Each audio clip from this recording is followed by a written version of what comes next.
പ്രധാനപ്പെട്ട പത്രവാർത്തകൾ എന്താണെന്നൊക്കെ നോക്കാം പത്രങ്ങളിലൂടെ.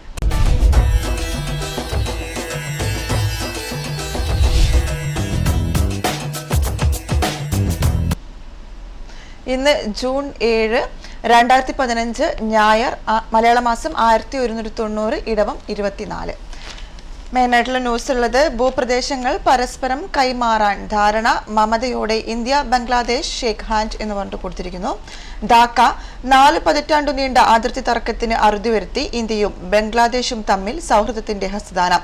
തർക്കവിഷയമായ ഭൂപ്രദേശങ്ങൾ പരസ്പരം കൈമാറാനുള്ള ചരിത്ര പ്രധാന കരാറിൽ ഇരു രാജ്യങ്ങളും ഒപ്പുവെച്ചു.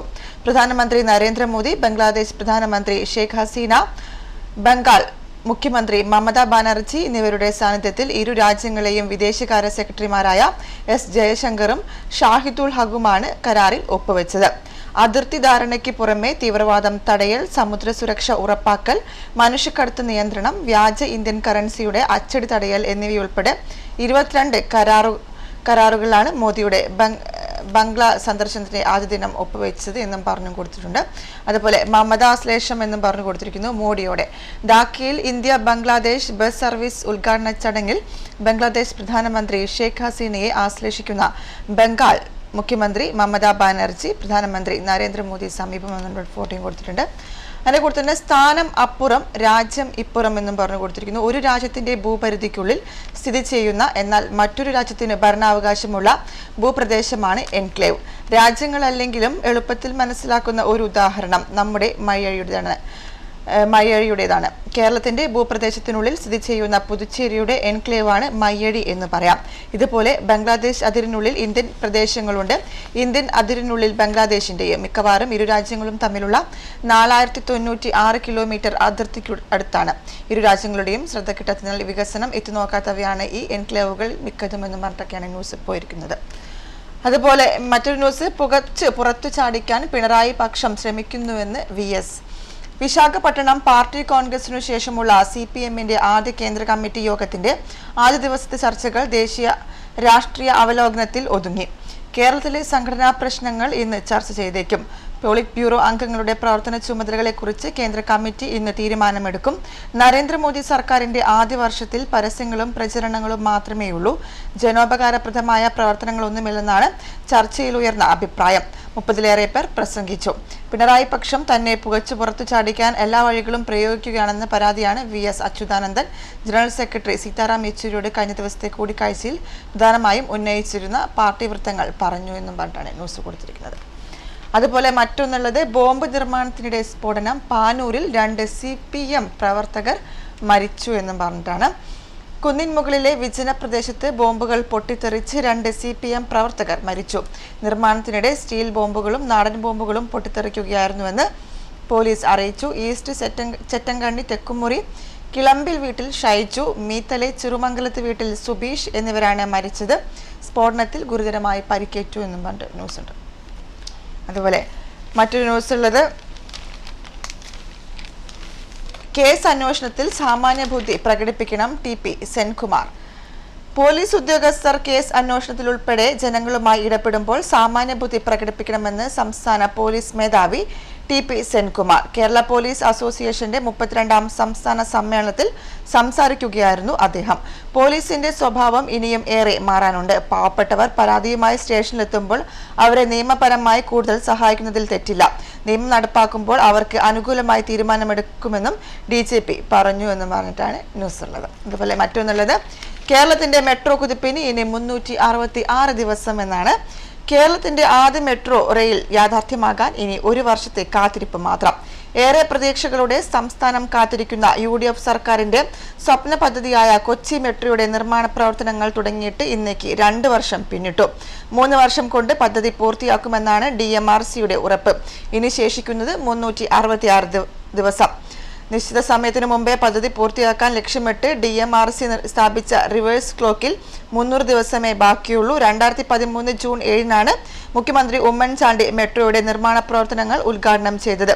2015 ഡിസംബർ 31-നകം ആലുവയിൽ നിന്ന് കലൂരിലേക്കും 2016 മാർച്ച് 31-നകം അവസാന സ്റ്റേഷനായ തൃപ്പൂണിത്തുറ പേട്ട വരെയും ട്രെയിൻ ഓടിക്കുമെന്നാണ് DMRC മുഖ്യ ഉപദേഷ്ടാവ് E ശ്രീധരന്റെ ഉറപ്പ് എന്നും പറഞ്ഞിട്ടാണ് കൊടുത്തിട്ടുള്ളത്. അതുപോലെ മറ്റൊരു ന്യൂസ് ഉള്ളത് 50 വർഷവും ഉറങ്ങിയ CPM-ന് സ്ഥലകാലബോധം നഷ്ടമായി ആന്റണി എന്ന് പറഞ്ഞു കൊടുത്തിരിക്കുന്നു. അക്രമമല്ല വികസന രാഷ്ട്രീയമാണ് കേരളത്തിന് വേണ്ടതെന്ന് AK ആന്റണി. കാലം മാറിയത് മനസ്സിലാക്കാതെ വികസന വിരുദ്ധ രാഷ്ട്രീയവുമായി മുന്നോട്ടു പോകുന്ന മാർക്സിസ്റ്റ് പാർട്ടിക്കെതിരായ ജനവിധി അരുവിക്കരയിലും ഉണ്ടാകുമെന്നും ആര്യനാട്ട് UDF തെരഞ്ഞെടുപ്പ് കൺവെൻഷൻ ഉദ്ഘാടനം ചെയ്ത് ആന്റണി പറഞ്ഞു. സമൂഹത്തിലും മനുഷ്യന്റെ ചിന്താഗതിയിലും വലിയ മാറ്റമുണ്ടായിട്ടും CPM-ന് മാത്രം മാറ്റമില്ല. അവരിപ്പോഴും 25 വർഷം പിറകിലാണ്. കാലഘട്ടത്തിന് അനുയോജ്യമായ പരിപാടികളുള്ള പാർട്ടിയല്ല CPM. 50 വർഷം മുമ്പ് ഉറങ്ങിപ്പോയ CPM-ന് റിപ്വാൻ വിങ്കിളിനെ പോലെ സ്ഥലകാലബോധം നഷ്ടമായിരിക്കുകയാണ് എന്നാണ് പറഞ്ഞിട്ടുള്ളത്. അതിനെക്കുറിച്ചിട്ടുള്ള ന്യൂസാണ്. അതുപോലെ മറ്റൊരു ന്യൂസ്, എല്ലാ ബ്രാൻഡ് നൂഡിൽസുകളും പരിശോധിക്കുന്നു എന്നൊരു ന്യൂസാണ്. എല്ലാ ബ്രാൻഡുകളിലുമുള്ള നൂഡിൽസ് ഉൽപ്പന്നങ്ങളുടെ ഗുണനിലവാര പരിശോധന സംസ്ഥാന ഭക്ഷ്യ സുരക്ഷാ വകുപ്പ് ആരംഭിച്ചു. ഇതിന്റെ ഭാഗമായി വിവിധ ബ്രാൻഡിലുള്ള നൂഡിൽസുകളുടെ സാമ്പിളുകൾ ശേഖരിച്ച് പരിശോധനയ്ക്ക് അയച്ചതായി അധികൃതർ പറഞ്ഞു. NABL അക്രഡിറ്റേഷനുള്ള ലാബുകളിലും സർക്കാർ ലാബുകളിലുമാണ് പരിശോധന നടത്തുന്നത്. മാഗി നൂഡിൽസിൽ ആരോഗ്യത്തിന് ഹാനികരമായ മോണോസോഡിയം, ഗ്ലട്ടാമേറ്റ്, കറുത്തീയം എന്നിവ അനുവദനീയമായതിലും കൂടുതൽ അടങ്ങിയിട്ടുണ്ടെന്ന വിവാദത്തെ തുടർന്നാണ് നടപടി. മാഗി നൂഡിൽസിന്റെ ഗുണനിലവാര പരിശോധന റിപ്പോർട്ട് ചർച്ച ചെയ്യുന്നതിനായി കഴിഞ്ഞ ദിവസം ഡൽഹിയിൽ ചേർന്ന food safety and standards authority of ഇന്ത്യയുടെ കേന്ദ്ര അഡ്വൈസറി കമ്മിറ്റി യോഗത്തിലാണ് ഇത് സംബന്ധിച്ച നിർദ്ദേശം ഭക്ഷ്യസുരക്ഷാ കമ്മീഷണർക്ക് ലഭിച്ചത് എന്ന് പറഞ്ഞിട്ടാണ് കൊടുത്തിരിക്കുന്നത്. അതുപോലെ മറ്റൊരു ന്യൂസ് ഉള്ളത്, നേതൃത്വം മാറിയെങ്കിലും ശൈലി മാറുന്നില്ല. CPM സംസ്ഥാന നേതൃത്വത്തിനെതിരെ ജനറൽ സെക്രട്ടറിക്ക് സീതാറാം യെച്ചൂരി പ്രതിപക്ഷ നേതാവ് VS അച്യുതാനന്ദൻ പരാതി നൽകി. നേതൃത്വം മാറിയെങ്കിലും ശൈലി മാറുന്നില്ലെന്നും പാർട്ടിയിലെ അഭിപ്രായ പ്രകടനം പോലും വിഭാഗീയതയായി മുദ്രകുത്തുകയാണെന്നും VS-ന്റെ പരാതി എന്നും പറഞ്ഞിട്ടാണ് ന്യൂസ് കൊടുത്തിരിക്കുന്നത്. അതുപോലെ ഇതൊക്കെയാണ് നമ്മുടെ മെയിൻ ആയിട്ടുള്ള നാട്ടിലെ ന്യൂസുകൾ. ഇതൊക്കെ തന്നെയാണ്. ഇനി നമുക്ക് എന്തായാലും നമ്മുടെ ഗൾഫ് ന്യൂസിലേക്ക് പോകാം. ഗൾഫ് ന്യൂസിലേക്ക് പോവുകയാണെങ്കിൽ അതിൽ കൊടുത്തിരിക്കുന്ന ഒരു ന്യൂസ് ഉള്ളത്, മികച്ച റോബോട്ടുകൾ നാമനിർദ്ദേശം ഇന്നു മുതൽ സ്വീകരിക്കും എന്നും പറഞ്ഞിട്ടൊരു ന്യൂസാണ് കൊടുത്തിരിക്കുന്നത്. മികച്ച റോബോട്ടുകൾ രൂപകൽപ്പന ചെയ്യുന്നതിനുള്ള $10 ലക്ഷം സമ്മാനം നേടാനുള്ള പുരസ്കാരത്തിന് ഇന്നു മുതൽ നാമനിർദ്ദേശം സ്വീകരിച്ചു തുടങ്ങും. UAE A1 and robotic award for good എന്ന പേരിലാണ് പുരസ്കാരം. ലോകത്തെവിടെയുമുള്ള വ്യക്തികൾക്കും സംഘങ്ങൾക്കും സർവകലാശാലകൾക്കും കമ്പനികൾക്കും മാതൃക സമർപ്പിക്കാം. ദേശീയ തലത്തിലെ ജേതാവിന് 10 ലക്ഷം ദിർഹം പ്രത്യേക സമ്മാനമുണ്ട്. സ്വദേശി വിദേശി വ്യത്യാസമില്ലാതെ മാതൃക സമർപ്പിക്കാമെന്ന് ദുബായ് കിരീടാവകാശി Sheikh Hamdan bin Mohammed bin Rashid Al Maktoum വ്യക്തമാക്കിയെന്നും പറഞ്ഞിട്ടാണ് അതിന്റെ ന്യൂസ് കൊടുത്തിരിക്കുന്നത്. അതുപോലെ മറ്റൊരു ന്യൂസ് ഉള്ളത്, ഞാൻ പറഞ്ഞു നല്ല ചൂടാണെന്ന് അല്ലേ. ചൂടുകാലം റാസൽ ഖൈമയിൽ ബോധവൽക്കരണം എന്ന് പറഞ്ഞിട്ടൊരു ന്യൂസാണ് കൊടുത്തിട്ടുള്ളത്. റാസൽ ഖൈമ ചൂടുകാലത്ത് പുറം ജോലി ചെയ്യുന്ന തൊഴിലാളികളുടെ സുരക്ഷയും മുൻകരുതലുകളും ലക്ഷ്യമിട്ട് റാസൽ ഖൈമ പോലീസിന്റെ ആഭിമുഖ്യത്തിൽ ക്യാമ്പയിൻ ആരംഭിച്ചു. നിർമ്മാണ മേഖലയിൽ ജോലി ചെയ്യുന്നവർ കൈക്കൊള്ളേണ്ട സുരക്ഷാ നിർദ്ദേശങ്ങൾ വിശദീകരിക്കുന്നതാണ് ക്യാമ്പയിൻ നടത്തുന്നത് എന്നും പറഞ്ഞിട്ടാണ് കൊടുത്തിരിക്കുന്നത്. അതുപോലെ മറ്റൊന്നുള്ളത്, എക്സ്പ്രസ് ലഗേജ് 30 കിലോയാക്കി വർദ്ധിപ്പിച്ചു. ദുബായ് എയർ ഇന്ത്യ എക്സ്പ്രസ് യാത്രക്കാർക്ക് കൊണ്ടുപോകാൻ കഴിയുന്ന ലഗേജ് 30 കിലോ ആക്കി വർദ്ധിപ്പിച്ചു. ബജറ്റ് വിമാനമായ എക്സ്പ്രസ് യാത്രക്കാർക്ക് സൗജന്യമായി കൊണ്ടുപോകാനുള്ള ലഗേജ് 20 കിലോ മാത്രം ആയിരുന്നു. ഇനി മുതൽ ഏത് സമയത്ത് പോകുന്നവർക്കും ഈ സൗജന്യം ലഭിക്കും. കൂടുതൽ വിവരങ്ങൾക്ക് എയർ ഇന്ത്യ എക്സ്പ്രസ് ഓഫീസുമായോ അംഗീകൃത ട്രാവൽ ഏജൻസികളുമായോ ബന്ധപ്പെടണമെന്നും air India Gulf Middle East and Africa manager Melvin D'Silva അറിയിച്ചു എന്നും പറഞ്ഞിട്ടാണ് ന്യൂസ് കൊടുത്തിരിക്കുന്നത്. അതുപോലെ മറ്റൊരു ന്യൂസ്, തൊഴിലാളികളുടെ വേതനം സംരക്ഷിക്കുമെന്ന് UAE. തൊഴിലാളികളുടെ വേതനം കുറവില്ലാതെ നൽകപ്പെടുന്നുണ്ടെന്ന് ഉറപ്പാക്കാൻ നടപടികൾ സ്വീകരിച്ചിട്ടുണ്ടെന്ന് ജനീവയിൽ നടക്കുന്ന അന്താരാഷ്ട്ര തൊഴിൽ സമ്മേളനത്തിൽ UAE വ്യക്തമാക്കി. തൊഴിലാളികളുടെ വേതനം ഒരിക്കലും ലംഘിക്കപ്പെടാൻ പാടില്ലാത്ത റെഡ് ലൈനിലാണ് പെടുത്തിയിട്ടുള്ളതെന്നും UAE പ്രതിനിധി സംഘാംഗം തൊഴിൽ മന്ത്രാലയം assistant under secretary Humaid bin Dimas Al Suwaidi പറഞ്ഞു എന്നും പറഞ്ഞാണ് ന്യൂസ് കൊടുത്തിരിക്കുന്നത്. അതുപോലെ മറ്റൊരു ന്യൂസ് ഉള്ളത്, UAE-യിൽ പ്രസവങ്ങളിൽ 4-1 സിസേറിയനിലൂടെ എന്നൊരു ന്യൂസ് ഉണ്ട്. UAE-യിൽ നടക്കുന്ന പ്രസവങ്ങളിൽ 4-1 ശസ്ത്രക്രിയ വഴിയാണെന്ന് ലോക ആരോഗ്യ സംഘടന റിപ്പോർട്ട്. ഇത് ലോക ശരാശരിക്ക് മുകളിലാണ്. ശസ്ത്രക്രിയയിലൂടെയുള്ള പ്രസവം പലപ്പോഴും മാതാവിൻ്റെയോ കുഞ്ഞിൻ്റെയോ ജീവൻ അപകടത്തിലാക്കുന്നതാണ്. ഒരു തവണ സിസേറിയൻ വഴി പ്രസവിച്ചാൽ പിന്നീടുള്ള പ്രസവങ്ങളും സിസേറിയൻ വഴിയാകുമെന്നതാണ് പൊതുവെയുള്ള ധാരണയെന്നും കോർണിഷ് ആശുപത്രിയിലെ ചീഫ് മെഡിക്കൽ ഓഫീസർ പോൾ ബോസിയോ പറഞ്ഞു എന്ന് പറഞ്ഞിട്ടാണ് റിപ്പോർട്ട് ചെയ്തിരിക്കുന്നത്. അതുപോലെ മറ്റൊരു ന്യൂസ് ഉള്ളത് ഷാർജ മത്സ്യ മാർക്കറ്റ് വാഹന പാർക്കിംഗ് ഒരുങ്ങുന്നു എന്നാണ്. ഉദ്ഘാടനത്തിന് തയ്യാറെടുക്കുന്ന ഷാർജ മത്സ്യ മാർക്കറ്റിന് വിശാലമായ വാഹന പാർക്കിംഗ് സൗകര്യം ഒരുങ്ങുന്നു. ഇതിന്റെ നിർമ്മാണ പ്രവർത്തനങ്ങൾ പുരോഗമിക്കുകയാണ്. പുതുതായി പണിത മാർക്കറ്റിന്റെ മുൻവശത്താണ് പാർക്കിംഗ് ഏർപ്പെടുത്തുന്നത്. 600-ലധികം വാഹനങ്ങൾക്ക് ഒരേ സമയം നിർത്തിയിടാനുള്ള അതിവിശാലമായ പാർക്കിംഗ് ആണ് പണിയുന്നത്. ദ്രുതഗതിയിലാണ് നിർമ്മാണം പുരോഗമിക്കുന്നത്.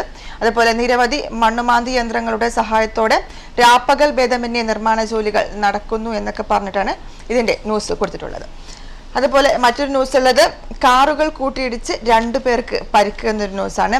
അൽഖേൽ റോഡിൽ കാറുകൾ കൂട്ടിയിടിച്ച് 2 പേർക്ക് പരിക്കേറ്റു. ഇരുവരുടെയും പരിക്ക് ഗുരുതരമല്ലെന്ന് Dubai traffic police director colonel Saif Muheer Al Mazrouei അറിയിച്ചു എന്ന് പറഞ്ഞിട്ടാണ് അതിന്റെ ന്യൂസ് കൊടുത്തിരിക്കുന്നത്.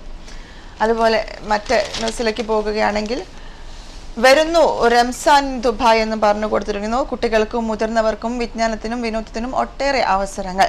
പുണ്യമാസാചരണത്തിന്റെ നാളുകളിലേക്ക് എമിറേറ്റ് കടക്കുന്നതിനിടെ ഇസ്ലാം മൂല്യങ്ങളും സംസ്കാരവും പാരമ്പര്യവും ലോകത്തിന് മുന്നിൽ തുറന്നിട്ട് ലോകത്തിലെ ഏറ്റവും വലിയ വിനോദസഞ്ചാര കേന്ദ്രങ്ങളിലൊന്നായ Dubai Ramzan in Dubai campaign 19-ന് ആരംഭിക്കും. രാജ്യാന്തര Quran award, Dubai Ramzan forum, Ramzan ടെന്റുകൾ, രാത്രികാല വിപണി, ജീവകാരുണ്യ പ്രവർത്തനങ്ങൾ തുടങ്ങി ഒട്ടേറെ പരിപാടികളോടെയാണ് റംസാൻ കാലത്ത് ഒരുക്കിയിരിക്കുന്നത് എന്നും പറഞ്ഞിട്ട് ഇതിന്റെ ന്യൂസ് കൊടുത്തിരിക്കുന്നു. അതുപോലെ മറ്റൊരു ന്യൂസ് ഉള്ളത് കണ്ണീർ പൂക്കളുമായി ആൻമരിയായ്ക്ക് അന്ത്യാഞ്ജലി എന്ന് പറഞ്ഞു കൊടുത്തിരിക്കുന്നു. 2 വയസ്സുകാരൻ ആൽബിൻ അച്ഛന്റെ ഒക്കത്തിരുന്ന് തേങ്ങിക്കരഞ്ഞു. ചേച്ചിയുടെ ചേതനയേറ്റ ശരീരത്തിനു മുന്നിൽ ഇരുന്ന് അച്ഛനും അമ്മയും ഏങ്ങിലടിച്ചപ്പോൾ അവന് സഹിക്കാനായില്ല. കുവൈറ്റിന്റെ ഫ്ളാറ്റിലെ ജനലിലൂടെ വീണ് മരിച്ച പൂവന്തറക്കുളം പിജോണിന്റെ മക്കൾ ആൻമറിയ 5 വയസ്സ് അന്നക്കുട്ടി എന്ന് വിളിക്കും. മൃതദേഹം വീട്ടിൽ പൊതുദർശനത്തിന് വെച്ചപ്പോൾ കൂടെ നിന്നവരുടെ കണ്ണുകളും ഈറനണിഞ്ഞു എന്നൊക്കെ പറഞ്ഞാണ് എൻ്റെ ന്യൂസ് കൊടുത്തിരിക്കുന്നത്. വിമാനത്തിൽ കടത്താൻ ശ്രമിച്ച 2.6 കോടിയുടെ സ്വർണം പിടിച്ചു എന്നൊരു ന്യൂസാണ് അടുത്തത്. വിമാനത്തിൽ കടത്താൻ ശ്രമിച്ച 2 കോടി രൂപ വില മതിക്കുന്ന 8 കിലോഗ്രാം സ്വർണം മുംബൈയിലും 60 ലക്ഷം രൂപ വില വരുന്ന 2.2 കിലോ സ്വർണം മംഗളൂരുവിലും പിടികൂടി എന്നും പറഞ്ഞിട്ടാണ് ഇതിന്റെ ന്യൂസ് കൊടുത്തിരിക്കുന്നത്. അപ്പോൾ എന്തായാലും ഇതൊക്കെയാണ് നമ്മളുടെ ഇന്നത്തെ പത്രവിശേഷങ്ങളുള്ളത്.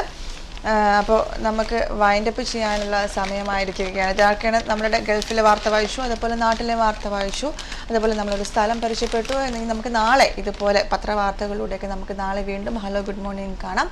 എല്ലാവർക്കും നല്ലൊരു ദിവസം നേർന്നുകൊള്ളുന്നു. നന്ദി, നമസ്കാരം.